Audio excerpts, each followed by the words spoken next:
Saudara, mari kita berdoa sebelum kita merenungkan firman Tuhan. 在我们还没有思想上帝话语之前，让我们先祷告。 Kami datang kepadamu ya Tuhan.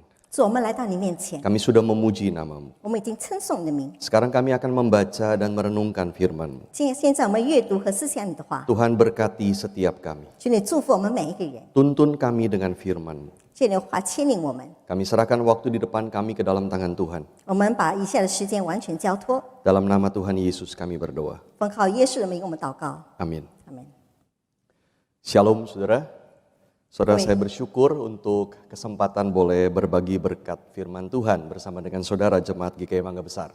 各位平安，我有幸今天在孟加布萨的国会堂一起跟大家分享上帝的话语。 Saudara, hari ini saya diminta membawakan sebuah tema yaitu mengenali pimpinan Tuhan. 今天我讲的主题是认识上帝的带领。 Sebuah pertanyaan yang sangat sering ditanyakan oleh orang Kristen sebetulnya. 这是一个基督徒很时常问的问题。 Saudara, kita mencari pimpinan Tuhan dengan keyakinan bahwa Tuhan memang mau memimpin kita. 我们寻找上帝带领，因为我们相信上帝必会带领我们。 Kalau Tuhan sudah menebus kita dan akan memelihara kita sampai pada akhirnya, tidak mungkin Dia tidak menyatakan pimpinannya kepada kita. 如果上帝真正救了我们，并且要带领我们走向他的路程，他不可能不引领我们。 Saudara, hari ini saya mengajak kita belajar dari Kisah Rasul pasal 16 ayat 4 sampai 12. 现在我们要思想《使徒行传》第16章，从第4节到12节。 Kita akan menarik beberapa prinsip dari kisah ini untuk kita mengenali pimpinan Tuhan di dalam kehidupan kita. 从这个故事当中，我们要找出几个原则，是上帝带领我们的标志。 Mari kita baca saudara dari Kisah Rasul 16 ayat 4 sampai 12. Saya akan bacakan di dalam bahasa Indonesia saja.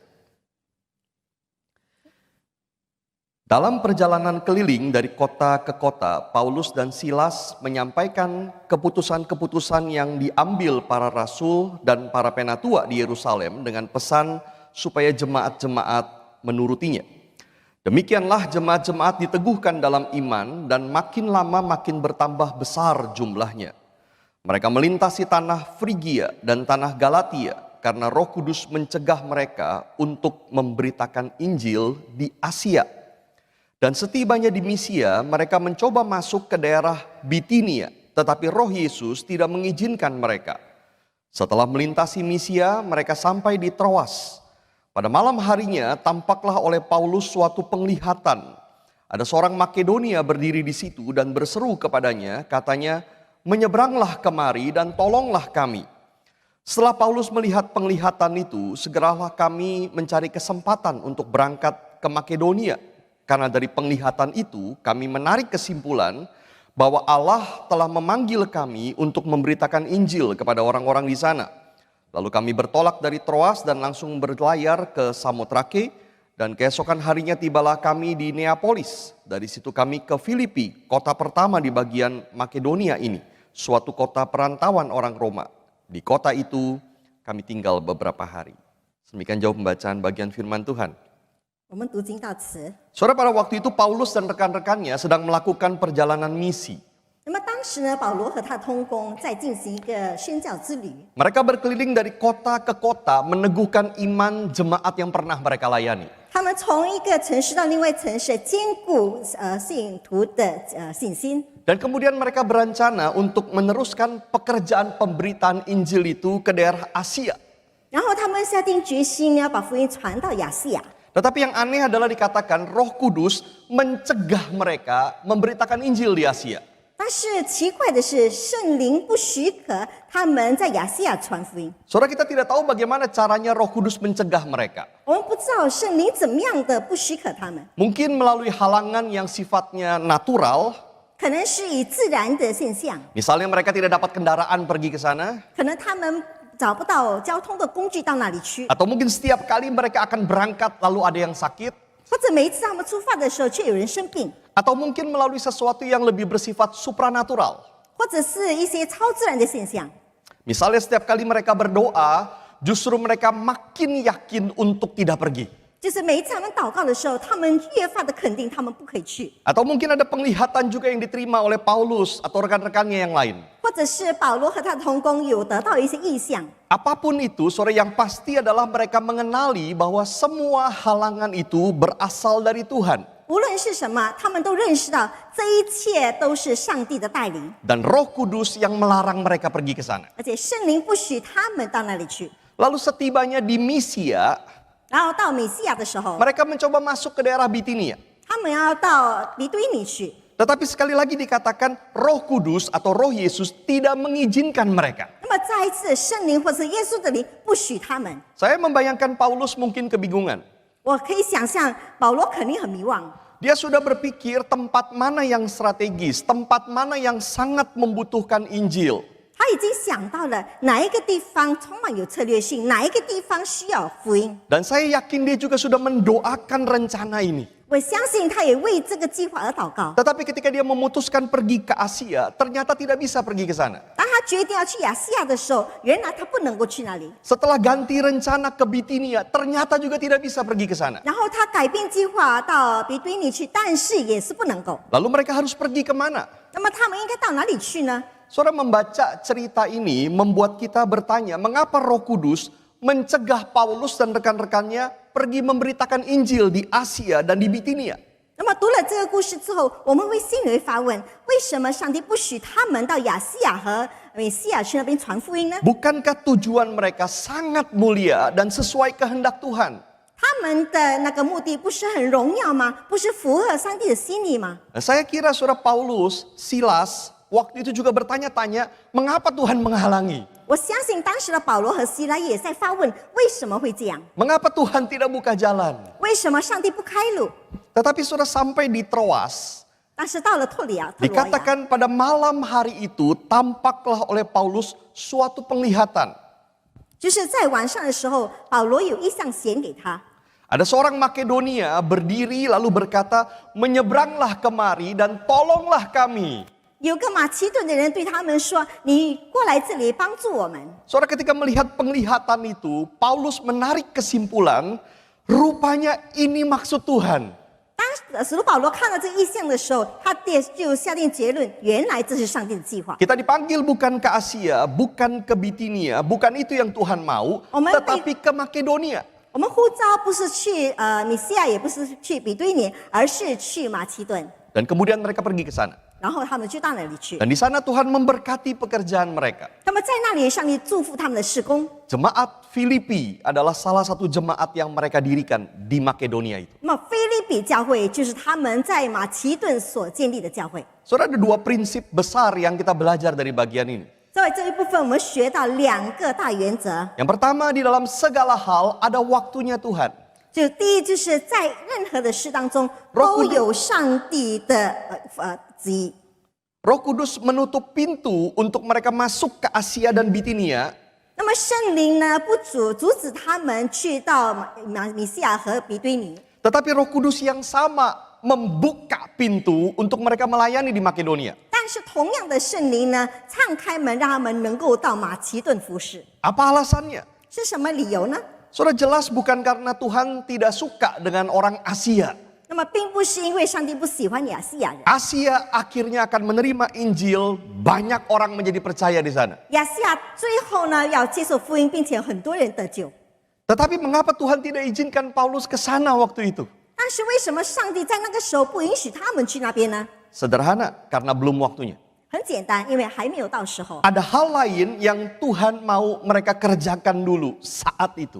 那么当时呢，上帝还要他们做其他的事情。 Maka sekalipun ke Asia adalah hal yang baik, Tuhan menghalangi mereka. 即使到亚细亚是好事，但是上帝不许他们。 Yang kedua, saudara, berkaitan dengan hal itu, di dalam segala hal ada bagiannya untuk kita masing-masing. 那么在这个关节上，这是有联系的。在任何事当中，我们每一个人都有自己的份。 Saudara, ketika kita mau berjalan di dalam kehendak Tuhan, 如果我们要走在上帝旨意中， tidak berarti semua hal yang baik, yang berkenan kepada Tuhan adalah juga sesuatu yang harus kita lakukan. 并不是所有美善的、所有好的都是我们应该去做的。 Apakah mengabarkan Injil ke Asia, Bitinia adalah sesuatu yang baik? 去亚细亚、去比堆尼传福音，不是一件好事吗？ Sangat baik. 是非常好的事。 Apakah Asia tidak perlu pelayanan pekabaran Injil dari Paulus dan rekan-rekannya? 难道亚细亚不需要保罗和他同工的服侍吗？ Sangat perlu. 相当的需要。 Tetapi bagi Tuhan, pekabaran Injil di Asia bukan untuk Paulus dan rekan-rekannya saat itu. 但是对于上帝，当时呢，在亚细亚服侍，并不是所有保罗和他同工应该去做的。 Maka semua hal bisa baik, ini perlu, itu perlu.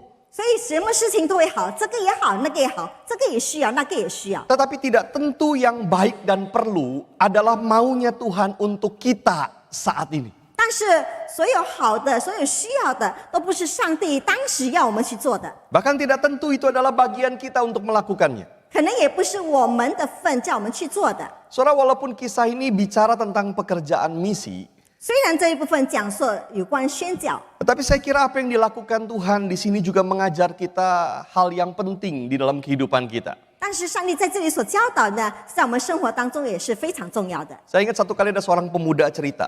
我记得有一次，一个年轻人这样子说： Waktu dia lulus SMP, dia sangat ingin pergi sekolah ke Singapura. 当他初中毕业的时候呢，他很想去在新加坡 Dia sudah 深造， persiapan, dia ikut tes, dia doa, semuanya. 他已经做了一切的准备，他参加考试，还有其他的准备， Hasilnya dia gagal. 结果他失败了， Dia kecewa sekali. 他非常的失 Dia 望， tidak mengerti kenapa.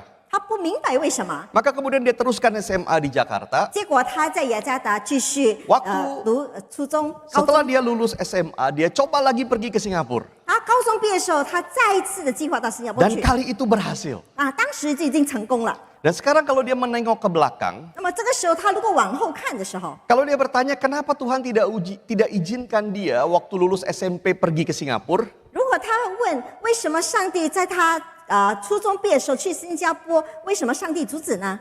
ternyata dia melihat bahwa dengan demikian dia justru bisa menyelesaikan studinya lebih cepat dari teman-temannya yang pergi duluan waktu lulus SMP. 因为他发现呢，用这样在这里进行高中，比他的朋友在初中的时候去新加坡，他们更快的完成他们的学业。 Dia juga melihat bahwa Tuhan mempersiapkan kerohanian dia untuk studi di luar negeri. 大家也看到，上帝预备了他的属灵生命，让他能够到新加坡去深造 Kalau。dia pergi waktu lulus SMP, keadaan akan berbeda. 如果他初中就去到新加坡，情况可能不一样， Belum waktunya Tuhan untuk dia. 还不是上帝为他所预备的时间， Maka dia bersyukur. 所以他感恩。 Saudara, beberapa waktu setelah saya lulus sekolah teologi, 在我那个神学院毕业的时候， saya waktu itu juga sudah sangat ingin pergi studi lagi. 我当时也是非常想去深造。 Sambil persiapan, saya kemudian melayani di GKI Greenfield. 我一边准备，一边在绿村国语堂服侍 Saya。berpikir tidak akan lama di sana, 1 tahun lebih kemudian saya berangkat studi. 我计划是在那里不会很久，就是可能1年多的时间，然后我就去深造。 Tapi 1 tahun akhirnya menjadi 5 tahun lebih. 结果1年变成了5年多， Baru kemudian saya berangkat. 然后我就问， Kalau ditanya apakah saya menyesal? 如果问我是不是后悔？ Tidak, saudara. 不。 Karena kalau saya ingat-ingat lagi, Tuhan memang menutup jalan waktu itu. 如果我再回头看的时候，我看到上帝当时不许可， Saya sudah berkali-kali coba mau pergi studi. 我已经几次了计划去深造， Saya kirim email ke beberapa sekolah. 我寄电邮到几间学校， Tapi tidak ada yang pas. 但是没有一间是适合的。 Maka baru setelah 5 tahun lebih itu, saya kemudian bisa pergi studi. 结果过了5年多之后呢，我才去那边。 Maka kalau saya lihat ke belakang, 所以我往后看的时候， saya tidak berani menyesal. 我不敢后悔， Karena itu cara Tuhan membuka jalan bagi saya. 因为那是上帝为我开路的方法。 Secara strategi studi memang salah karena umur saya sudah sangat bertambah waktu itu. 如果在策略上呢，是的，因为我的年龄越来越大。 Kalau saya pergi dari dulu, mungkin studi saya akan lebih baik. 如果从以前就去，可能我的学业会更好。 Tetapi sederhana bahwa Tuhan tidak berikan itu menjadi bagian saya. 但是很简单的，原来上帝并不是赐予这个部分成为我的部分。 Saudara, prinsip sederhana ini berlaku di dalam segala hal. 这样简单的原则是在任何事情都有效的。 Misalnya dalam kita memilih pelayanan.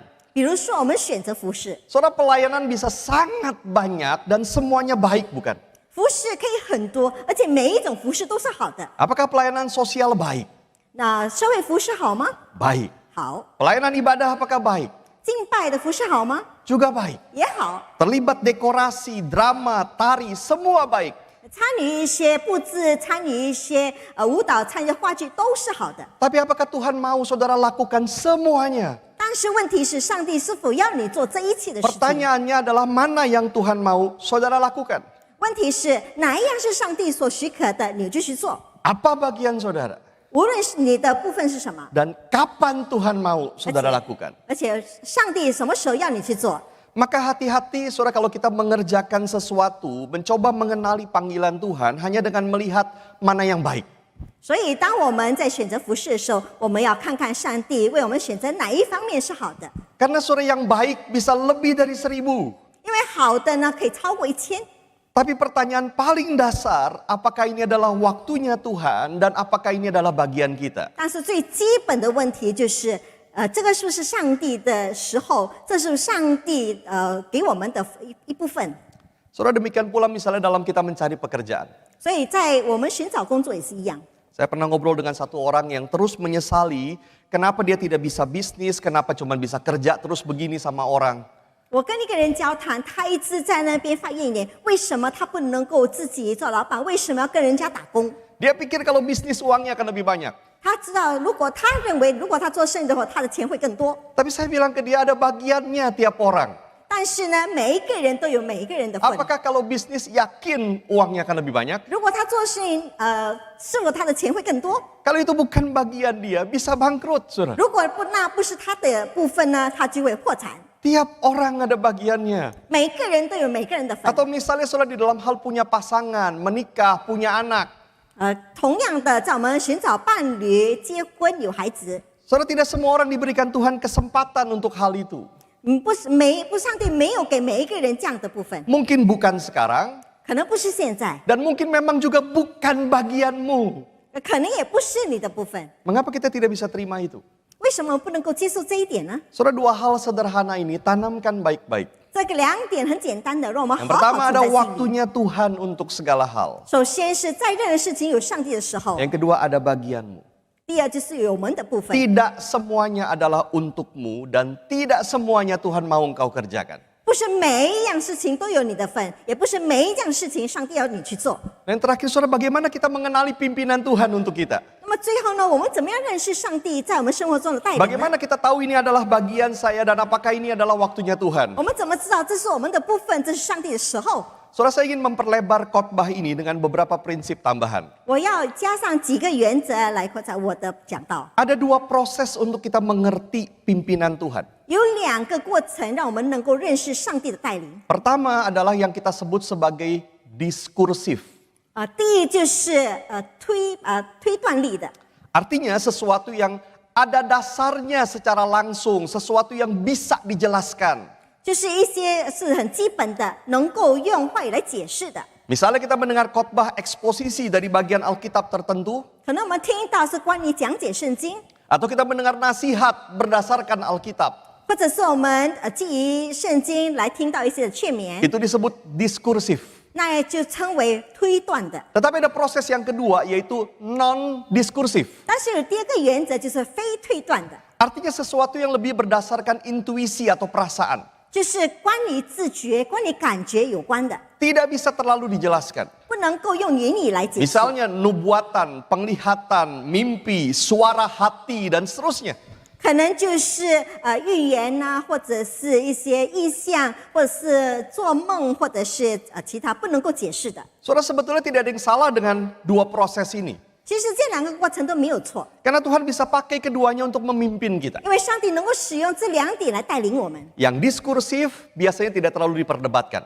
如果是推断的，不需要去辩论； Tetapi yang non-diskursif ini yang sering menjadi masalah. 但是这个非推断的成为了问题。 Karena sebagian orang Kristen beranggapan bahwa yang non-diskursif itu pasti adalah pekerjaan langsung Roh Kudus. 因为人每次都是觉得那个非推断的都是圣灵在动工， Maka apa yang orang katakan sebagai nubuatan, penglihatan, mimpi, suara hati, semua diklaim pasti benar. 所以任何人他们认为一切的预言、一切的意象、一切的那个做梦或者是新生都是圣灵的带领， Saudara, itu salah. 但是错的。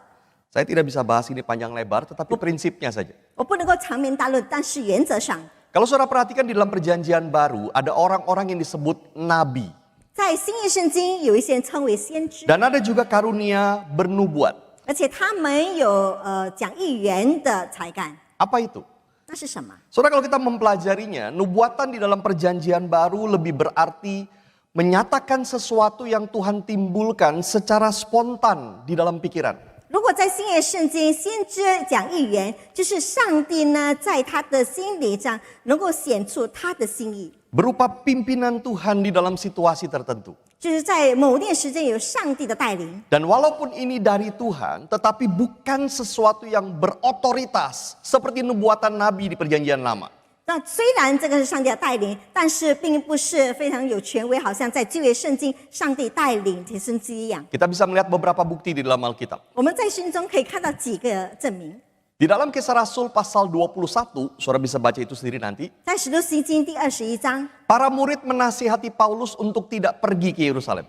那么门徒们呢，劝勉保罗不要到那里去。 Dan yang menarik dikatakan adalah mereka menasihati itu karena bisikan Roh Kudus. 而且他们说，他们这样的劝勉是因为有圣灵对他们说话。 Bahkan kemudian ada seorang nabi bernama Agabus datang juga seperti memberikan konfirmasi dengan menubuatkan Paulus akan dipenjara di sana. 那么还有另外一个先知来告诉他，就好像他在监牢里面对他肯定说，这不是他的圣带领。 Artinya ada sesuatu yang mereka terima secara non-diskursif. 就是说他们在非推断里面，他们接受了某样事情， Tetapi Paulus tidak mau taat.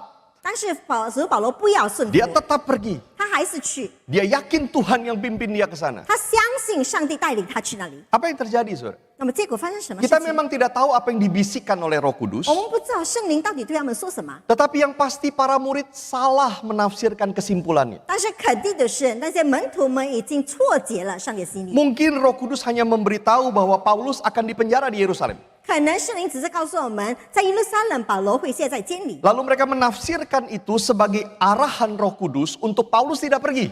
所以他们就解释为这就是圣灵的原因，不许他去那 Tapi 边。 Paulus yakin Tuhan tetap mau dia pergi. 当时使徒保罗还是相信上帝要他去。 Maka nubuatan seperti ini berbeda sekali dengan nubuatan dalam perjanjian lama yang sangat berotoritas dan harus diikuti. 所以这样的预言跟在旧约圣经的预言非常不一样，因为当时预言是非常有权威的。 Lalu di dalam 1 Tesalonika pasal ke-5, 然后在帖撒罗尼迦第5章， Paulus berkata jangan anggap rendah nubuat. 千万不要看轻一切的预言， Tetapi kemudian dia menyambung, ujilah dan peganglah yang baik. Ujilah segala sesuatu dan peganglah yang baik. 然后他接着说，在一切都要经过考验，并且能够分别善恶。 Artinya Paulus berpesan bahwa ada nubuat yang salah, maka ujilah segala sesuatu. 因为使徒保罗觉得有一些预言是不对的，所以上帝要叫上帝试验他。 Dan ada nubuat yang tidak baik, maka peganglah yang baik saja. 所以当时有一些预言是不好的，但是我们持守那些好的。 Maka ada beberapa hal yang harus menjadi pagar di dalam kita menanggapi hal yang non-diskursif ini. 所以当我们在面对一些非推断的，我们就要有围栏围着我们。 Yang pertama kita harus mengujinya. 第一，我们要试验它。 Kalau ada orang berkata, Tuhan berkata kepadaku dia akan datang kembali tahun depan, 比如说有人对我说，上帝对我说他明年要来， maka pasti salah karena Alkitab mengatakan tidak ada orang yang tahu.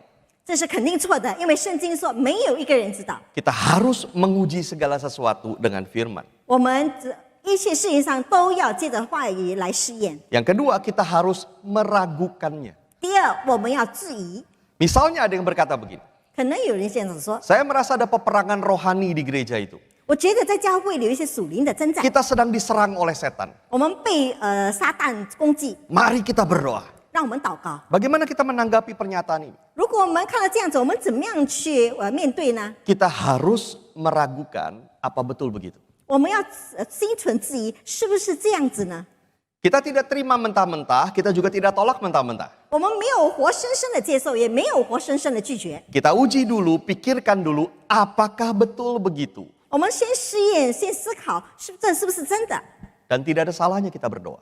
但是如果我们祷告是没有错的， Demikian pula kalau ada orang lain berkata begini. 如果别人这样子说也有 Tuhan 道理。 berkata bahwa kamu harus pergi dan menjadi misionaris di Tanzania misalnya. 比如说，上帝说你要去丹山那边做宣教士， Bagaimana menanggapinya?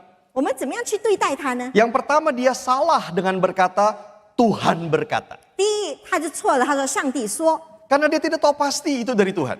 因为他不知道那是从上帝而来。 Maka harusnya dia hanya berkata, saya merasa Tuhan panggil kamu jadi misionaris di Tanzania. 他应该说，我觉得上帝呼召我去丹山那边做宣 Tapi 教士。 coba kamu gumulkan lagi sendiri dengan Tuhan. 但是你要自己跟上帝一起酌量。 Maka kita boleh berdoa. 那么我们可以祷告。 Maka prinsipnya saudara adalah kita tidak tahu pasti apakah yang non-diskursif ini pasti benar dari Tuhan. 所以我们要清楚明白，这个非推断的是不是从上帝而来。 Maka ujilah berdasarkan Alkitab 所以我们根据圣经来试验， dan ragukanlah karena tidak tentu betul. 并且心存质疑，因为不一定是对的。 Lalu beresponlah dengan wajar. 然后有很正常的回应。 Berkaitan dengan ini saya ingin menyinggung soal rema. 那么关于这一点，我要分享关于 rema。 Saudara mungkin saudara pernah dengar ada orang Kristen berkata firman Tuhan itu menjadi rema bagiku. 那么我们肯定会听到一些，就是说上帝的话语成为我的 rema， Apa maksudnya saudara? 这是什么意思呢？ Biasanya saudara yang diajarkan adalah ada dua macam firman yang tertulis disebut logos, yang kemudian bicara di dalam hati disebut rema. 那么第一就是对上帝的话语对我说的是根据圣经，那么另外一个是就是根据 rema。 Maka kalau kita baca firman yang tertulis itu belum apa-apa kalau tidak menjadi rema bagi kita. 所以当我们读到那个已经记载圣经，并不能够成为什么，已经成为我们的 rema。 Maka ajaran ini saudara berkata seolah-olah kalau kita menerima rema firman itu di dalam hati, maka itu pasti betul dari Tuhan. 那么我们也不可以说这个圣经是上帝所赐给我，是肯定对的，是 rema。 Lalu sebagian lagi mengajarkan rema itu bahkan bukan hanya firman Tuhan, tetapi semua yang muncul di hati. 那么另外一个人是教导说，不是完全圣经所教导是 rema， 可能就是心里所存的一些事情。 Baik itu suara hati, baik itu mimpi atau apapun yang berkesan bagi kita, itu menjadi rema bagi kita. 可能是我们心里的心声，可能是我们的梦想，一切在我们心里所存的都是我们的 rema。 Tetapi ada dua kesalahan besar di dalam konsep ini. 但是如果这样的观点有两个大错误。 Yang pertama kalau kita mempelajari Alkitab secara menyeluruh, tidak ada perbedaan jelas antara logos dan rema di dalam Alkitab. 但是呢，如果我们很好的考据圣经的话，我们看到这个 rema 跟 logos 里面没有很大的分别出来， Keduanya bisa dipakai secara bertukaran untuk firman Tuhan. 两样都能够使用作为相互理解圣经。 Maka kita tidak bisa membedakan keduanya secara tegas seolah-olah ada firman tertulis, lalu ada firman yang bicara di dalam hati kita. 所以我们也不能够分别说已经有记载下来的话语，或者是上帝对我们所说的话语。 Dan seakan-akan yang tertulis itu nilainya kalah dengan yang berkesan di dalam hati 可 kita. 能你觉得记载的圣经，它的价值比上帝对你心里说的价值不一样。 Atau kita menunggu dulu firman yang tertulis itu jadi rema dulu dalam hati kita, baru kita mau taat. 或者我们觉得圣经所记载的成为我们心中的 rema， 然后我们才去顺服， Tidak begitu. 也不是这样。 Dan yang kedua, saudara, rema tidak lain adalah hal-hal non-diskursif yang tadi kita bahas. 那么第二个 rema 就是好像我们刚才所说的非推断的， Yang harus diuji berdasarkan Alkitab dan harus diragukan kebenarannya. 是要借着圣经来试验，并且能够印证它的真假。 Apa yang orang sebut sebagai rema, 人家所谓的 rema， itu adalah mungkin hal yang non-diskursif itu. 可能是非推断的。 Yang terakhir, saudara, kalau Seho. begitu bagaimana kita mengenali pimpinan Tuhan? 我们怎么样的认识上帝的带领呢？ Saudara, yang pertama jelas melalui firman Tuhan. 首先肯定是接着上帝的话语， Ini yang diskursif. 这是推断的。 Alkitab berkata firman Tuhan berkuasa untuk mengajar, menyatakan kesalahan, memperbaiki kelakuan, mendidik kita di dalam kebenaran. 圣经的话语教导我们，上帝的话语对于我们的教训、对于督责、教导人学艺，或是引人归正，都是有益的。 Kita belajar mengerti mana yang baik dan buruk, mana yang benar dan tidak benar untuk mengambil keputusan berdasarkan Alkitab. 所以我们要学习什么是好的，什么是不好的，什么是对的，什么是错的，根据圣经来决定。 Tapi yang kedua, saudara, 那是第二， Kita juga mengenali pimpinan Tuhan melalui hal-hal yang non-diskursif. 我们也接着非退断的来认识上帝的话语。 Kita terbuka kepada pimpinan Tuhan secara pribadi. 我们敞开自己，让由上帝来带领。 Ketika kita berdoa dan kita merasakan Tuhan mengarahkan kita. 当我们祷告，并且觉得上帝在引导我们， Ketika kita merasa ada dorongan yang kuat untuk kita melakukan sesuatu. 当我们觉得有很大的推动力，叫我们去做某项 Ketika 事 kita 情， meyakini ada panggilan Tuhan ke satu arah. 然后当我们觉得有上帝的呼召在合一里施工， Kita terbuka. 我们敞开自己， Tapi ujilah dengan Alkitab 但是接着圣经来试验我们， dan ragukan dulu. 并且质疑它的真假。 Sama seperti kisah yang kita baca. 就好像我们刚才所 Paulus 说的 dan 故事 Silas menerima pimpinan Tuhan dengan cara non-diskursif. 保罗和希拉，他接受上帝的带领是接着非推断性的， Dihalangi ke Asia dan Bitinia. 不许他去亚细亚和美 Lalu 对尼 menerima penglihatan untuk ke Makedonia. 而且看到有意向带他们去马其顿， Itu cara non-diskursif. 那是非推断的。 Dan yang terakhir, saudara, yang ketiga, 那么最后第三点， saudara, kita perlu belajar untuk mencoba. Kadang-kadang ketika kita tidak jelas pimpinan Tuhan, kita mencoba di dalam ketaatan. 那么第三就是我们要去试一试，虽然我们不明白上帝的带领，但是我们要去试着顺服上帝的带领。 Kadang-kadang Tuhan seperti membiarkan kita berpikir keras. 有时候上帝任由我们去好好的思想， Mencoba-coba dulu. 先去试一试， Baru makin lama makin jelas maunya Tuhan. 那么越来越清楚上帝的心意是什么。 Nah, saya sebut pengalaman itu dengan istilah trial and error in What- obedience. 那么我称这个为我们重复的在顺服中试验。 Paulus bukan orang yang takut halangan. 保罗并不是一个害怕拦阻的人， Berkali-kali dia tabrak halangan kalau dia tahu itu kehendak Tuhan. 很多时候他认为这个是上帝的旨意的时候，他会往前冲。 Tetapi di dalam kisah Rasul 16 yang tadi kita baca, dari mana kali itu dia tahu itu betul Tuhan yang tutup jalan? 但是刚才我们读的16时间第16章，我们怎么知道这是真正上帝的带领呢？ Maka saya kira dia mencoba, 我相信他先试一试， lalu merasa tertutup. 然后他觉得被拦阻， Seperti something wrong. 好像有东西错了。 Dan karena dia mau taat, dia tanya lagi kepada Tuhan. 因为他要顺服，所以他再问上帝， Sepertinya memang tidak, bukan ini.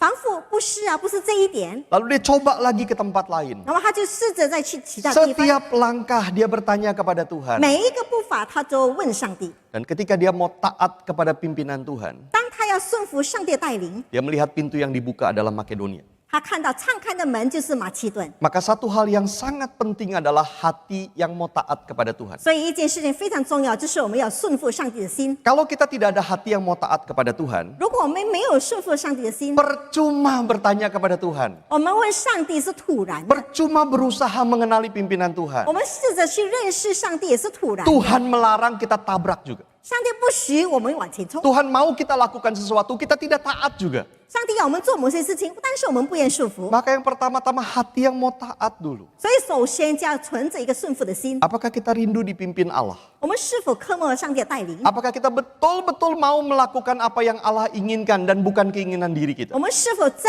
的要遵循上帝的旨意，而不是自己的心意？ Pernahkah saudara bertanya kepada Tuhan apa yang Tuhan mau saudara lakukan? 你是否试着问上帝，上帝要的是什么呢？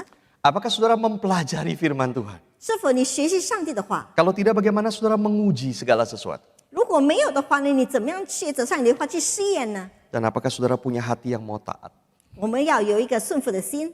Kalau tidak, saudara hanya mau tahu kehendak Tuhan, 如果没有顺服心，那么你只是要知道上帝的心意， tetapi tetap mau menjalankan kehendak sendiri. 但是却要遵循自己的旨意而行。 Sudahkah saudara bertanya apa yang adalah bagian saya? 所以你要问的就是我的部分是什么？ Mana yang harus saya lakukan sekarang? 我什么是我现在必须做的？ Tuhan mau pimpin kita, 上帝要带领我们， tapi apakah kita mau dipimpin Tuhan? 但是我们是否愿意让上帝来带领？ Mari kita tundukkan kepala. 我们低头。